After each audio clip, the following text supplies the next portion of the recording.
Hey, what's going on, everybody? So many times I get people that come in here and they're just heartbroken. They're at the store, they come out of into the parking lot and they see dents in their car. They have no idea how it happened. Brand new car, you know, they love it. They worked so hard to get this car, and then somebody, when they were in there, was completely careless, hit their car.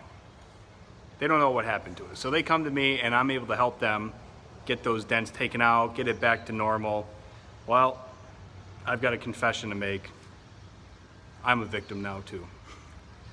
I was at the store and I have the I-4. I come out and I look every single day down the side, and whenever I get into a parking lot that's tight, it stresses me out so much. I try to park far away.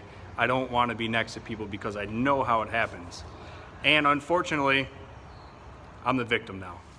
So I've actually got what I found were 2 dents in the back door of my driver's side that I've got a little bit of time here at the shop. I'm just gonna go ahead and take care of them so that I don't have to look at them anymore, because now I understand just how much it bugs you. Let's get going on it. All right, here's the damage. These lower body line, we've got 1 and 2. 2 dings right on the body line down there. Don't know how it happened, but I'm gonna make them go away.